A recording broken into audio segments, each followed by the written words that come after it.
ராமனின் மேலும் ஒரு புத்திசாலித்தனம். ஒரு நாள் விஜயநகர அரசரின் அரண்மனையில் ராஜாவின் பொருளாதார அமைச்சர்களுக்கு இடையே ஒரு சர்ச்சை உருவானது. நாட்டின் முக்கிய பொருட்களின் விலைகளை எப்படி சரி செய்ய வேண்டும் என்பதில் அனைவருக்கும் மாறுபட்ட கருத்துகள் இருந்தன. அப்போது அரசர் கிருஷ்ணதேவராயர் சிரமமாக சிந்தித்தார். இது ஒரு முக்கியமான பிரச்சினை, இதற்கு சரியான தீர்வு தேவை என்றார். அவர் தெனாலி ராமரை அழைத்து, இப்பிரச்சனைக்கு நீ சொல்வது என்ன என்று கேட்டார். தெனாலி ராமன் சிரித்துவிட்டு, அரசே, ஒரு சின்ன தேர்வு நடத்தலாம், அதன் மூலம் தீர்வு கிடைக்கும் என்றார். அரசர் உடனே ஒப்புக்கொண்டு, எது வேண்டும் செய்யவும் என்றார்.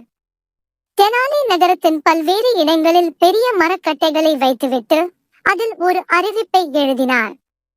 இந்த மரத்தை நகர்த்தியவருக்கு பரிசு கிடைக்கும்.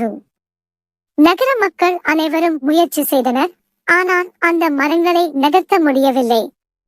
சிலர் பலனின்றி போராடி சென்று விட்டனர். அதே நேரத்தில் ஒரு விவசாயி வந்தார்.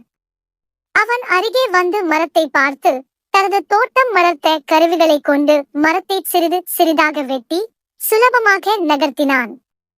இந்த செய்தி அரசருக்கு சென்றது. தெனாலி அவனை அழைத்துவிட்டு, அரசே, சில சமயங்களில் பெரிய பிரச்சனைகளுக்கு சின்ன தீர்வுகளும் உண்டு. அந்த விவசாயியின் புத்திசாலித்தனம் இதை நிரூபித்துள்ளது என்றார். அரசர் மிகவும் மகிழ்ச்சியடைந்து தெனாலியின் அறிவையும் விவசாயியின் உழைப்பையும் பாராட்டினார். கதை நயவாம், பெரிய பிரச்சனைகளுக்கு சரியான அணுகுமுறையும் கடின உழைப்பும் தேவை. இது போன்ற கதைகளுக்கு எங்கள் சேனலை சப்ஸ்கிரைப் செய்யவும்.